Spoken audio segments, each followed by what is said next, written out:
Hello, Carol Undy here again with another video tutorial for you in the Banana Designer Plus. And today we're looking at a design that Denise sent me, which is beautiful. She didn't actually have it this colour, but I've made it the part we're looking at into the blue so that we can see it more easily on the screen. Now, Denise has put this together, but she's very frustrated because if I go out of artistic view, we can see that we have lots of jump stitches all over the place. Now, it's the blue in particular that we're looking at. If I zoom in, you can see there's jump stitches running across in all directions.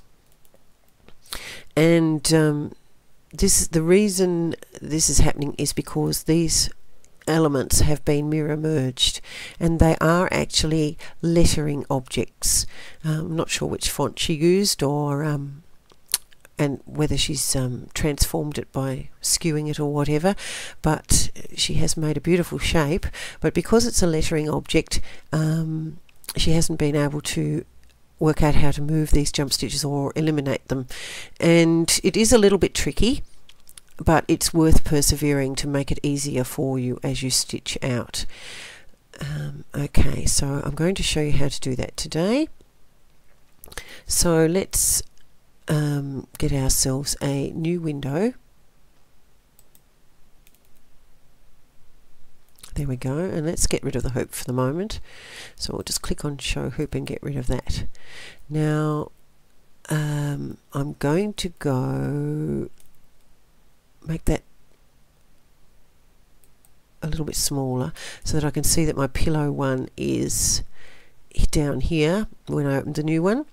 This is the pillow design of Denise's, so I'm going to bring that up as well and make that a little bit smaller.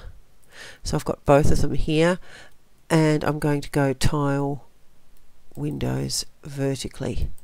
That'll give me two windows, one with Denise's design here and a new empty one over here. What I'm going to do is select one of the units of Denise's design. Now I'm just going to go back to artistic view to show you something else. When she did the mirror merge also, if I zoom in here, it has created a bit of a problem here in that this piece here is now stitching on top of this piece, which looks rather ugly. So I'm just going to look for one, the one that she originally started with, which must have been this one because it hasn't got any overlaps that are wrong. So let's select that one and copy it and paste it. Sorry, undo that. Copy it, and then select your other window and paste it. And we can't see it, but if I go show all, it will come into view. So now I've got that in a new window all by itself, which is great because we can work with this separately from the design. So let's bring this to full view, and I'll just bring that into the center for you. Okay, and if we go to the reshape tool, you can see what I mean about being a lettering object. The end of the design and the beginning of the design are floating out here, and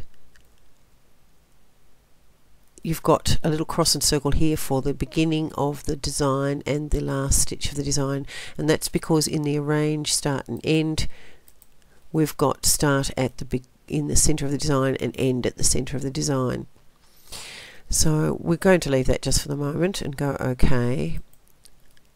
But there's no start and end in any of the stitching, so we can't fiddle around with the start and end to hide any jump stitches. There is in fact only no jump stitches in the single object lettering because of the way it's been digitized. But the only things you've got in here are sizing. I'll just undo that, and sizing that way. I'll undo that, and skewing. I think that's skewing. No, that's sizing this way. Undo. So we've got sizing vertically, sizing horizontally, or sizing proportionally, and we've got a center moving point, which we can move the actual object. And we have, I'll undo that too, and we have a rotation object, which I'll undo as well, and we have this skewing object there, undo. So it's a kerning object actually, so that you can make your letters italic. And that's another, I'll just undo that. So there's a few things you can do with lettering. I'll cover those in more detail in another video. But the one thing we can't do is move the start and end points, because we haven't of each part of the lettering. So the only thing you can do is use the break apart tool. So if we go over here, we go break apart, and now we have our normal end and start of each object. And if we go to our film strip, we've got 4 separate objects. Let's that one, that one, that one, and that one. Okay, now that has actually increased the number of jump stitches, which I know is not what you're looking for. But if I zoom in a little bit, you can see I've now got a jump stitch here, and I've got one here that are real jump stitches. This is the start of the design, and there's a jump stitch going to there. So we need to get rid of all of those first. So let's go to artistic view as well. And the other problem is we've now got these pieces stitching on top of the last piece. So the first thing to do is to move your last piece right down to the end to stitch last. And we've still got a piece here. I'll explain that in a minute. So I'll zoom out.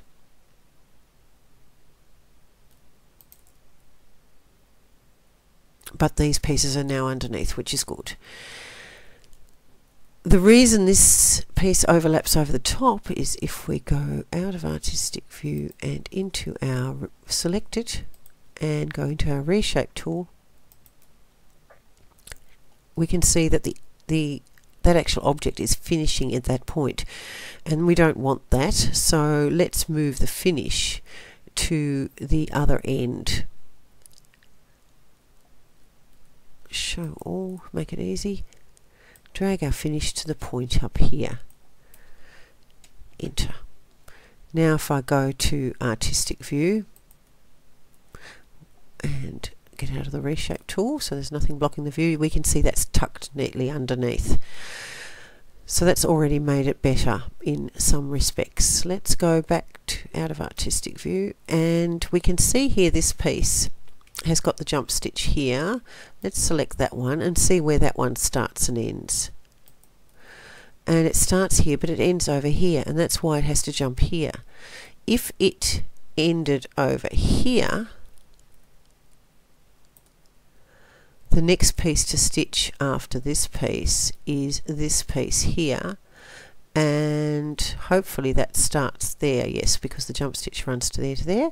So if I go enter now, that jump stitch is now running from there to there, and that is going to be underneath this top piece, so it's not, we won't have to worry about trimming it or anything. It'll be hidden by the other stitching.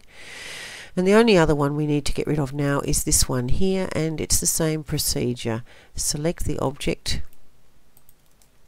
and go to your reshape tool and move your end position under there. Enter. So we're all good now. I'll just check this one over here. Yes, there's a tiny little jump stitch. You may be able to see it here, which runs from the end of this last piece to this beginning of this one. And if I go to the reshape tool, it starts there and ends there. And then if I select this piece, which is going to stitch last, and go to the reshape tool, we can see that it starts where the other piece ended, so we're all good. Show all. So now we've got rid of the internal jump stitches, we need to think about how this is going to come together when we do our mirror merge. So it's probably easier to visualize that by doing the mirror merge. So let's go 1 to 1 and select. Now I'm going to group these together so that I don't have any accidents by selecting all and going on my group icon. And now also, because it's all selected, I have something selected, I can pick my mirror merge icon from down here. Now I believe that was the arrangement. No, that was the arrangement that Denise had. Something like that. So let's just left click when we're happy with our arrangement. Okay, and now we've got lots of jump stitches again. Don't panic. There's not that many really, because the software has got start at the beginning of the design, start in the center of the design and end in the center of the design. It's actually jumping from there to the start of the whole design, and it's coming back from the end of the whole design. Don't worry about those at the moment. In fact, I'll arrange start and end at the first stitch of the design and the last stitch of the design. Okay, just to show you that those aren't really jump stitches. So we're left with 3 major jump stitches that we need to get rid of. And so I'm just going to zoom in a little bit.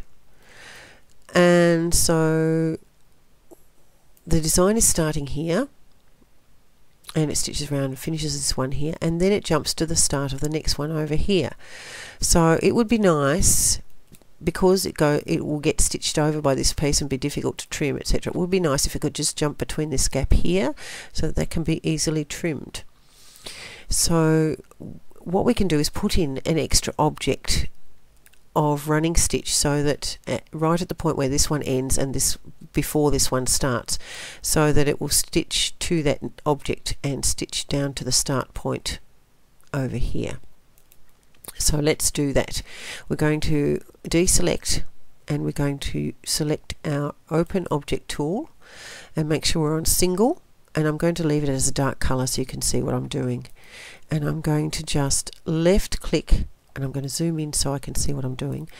I'm going to left click and right click down this object till I get to where the jump stitch goes to, and hit enter. Now it hasn't removed the jump stitch at all, but that's alright. That's the reason is because this object has actually sequenced last on our film strip, as all new objects do. So we just need to run down our film strip, select the object and bring it back up to the top. Now it needs to go after the first grouped section and before the second group section. So it's 4 sections down, makes one grouped section, and I can let go there. Alright, now we've just got a tiny little jump stitch across here. Whoops. And it's going to then stitch down here and start here, and so the complete design, which finishes here. Okay, now that's not the ideal place to finish, because then if I zoom out, show all, it's got to then jump over here. It's not too bad, because that is a long, easily trimmed jump stitch, and nothing else is going to stitch over it before you need to trim it. But if you want to, you can shorten it and make it a little bit less cumbersome by selecting, or deselect off there, selecting this object here, which is the last object to stitch in that unit, and moving the end point from here to here, and then it will just jump across there. So I'm just going to show you how to do that. We'll need to ungroup this one, so if we select that, we can see that that's in the film strip, that's this group of 4 here. So if we ungroup them, and it's the last one in the 4 that we want to select, so just left click on that and it'll select that part only. Go to our reshape tool, and let's move our end point over to here and hit enter. Okay, so now we've just got one jump stitch straight through there. Now the only other one we need to deal with is this long one here, and we can deal with that in exactly the same way as we dealt with the one over here, in that we can make another pathing object. So let's do that now. So that needs to go after this one stitches and before this one stitches. So let's just make sure we're not got anything selected and choose our open object tool, single run, and I'm going to just digitize that pathing object down to there. Enter. And again I'll have to move that up the film strip. This time not very far because it's just got a stitch before the last one there. Okay, and that's got rid of that one. You've just got a tiny little short one there. Now all that's left to do is to change the colour to match, obviously. So we'll change the colour there, and we'll go up to the top to change that colour there. Okay. Now we can also see that this is finally going to end here, and in Denise's case where she made a row of them, it obviously will jump from there to the start of the next row, but they'll be long, easily trimmed jump stitches. So the only one that, depending on how close these two objects are, let's go to artistic view to make it a little bit more obvious. Depending on how close these are, you may not even have to trim the jump stitch, but you will only have this one to trim over here. So I hope that's given you some ideas of how to deal with jump stitch problems you have in your designs. Now there's just one other thing. I wanted to do a quick check to make sure everything was sitting where it should be, and as I went round I discovered that there is a piece here that is on top where it should be underneath. If I zoom in you can see that. So I'm just going to zoom out again a bit and select this object here. I'll get out of artistic view, select that object. Right, now go to my reshape tool, and because I moved the end to there, the start is there, it's obviously deciding to stitch that first. So that was when I moved the end for this jump stitch. Sometimes when you try to fix one thing you upset something else. And I can see probably because it starts here and ends at this end, that's what might be causing it. I can't move the start point, so I'm going to have to move my end point.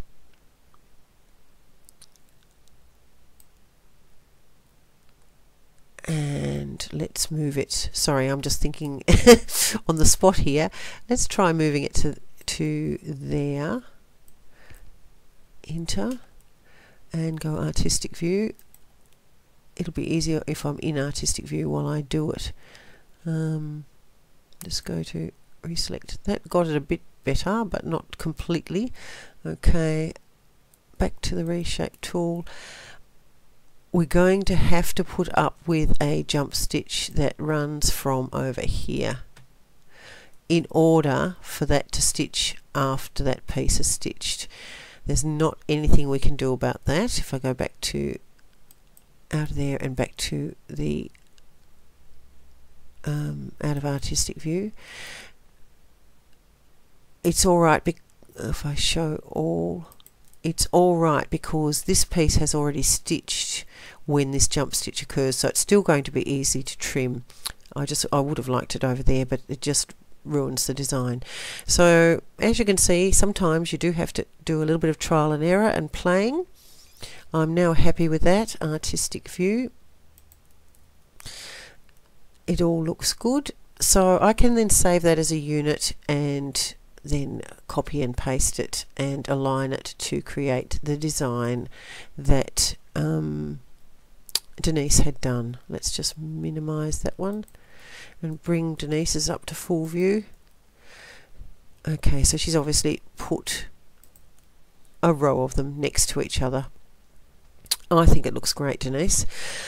Now, I just wanted to add that if you haven't heard, I do have a new website now. I'll just type it in here with some lettering. It's www. Oh, why can't I do that?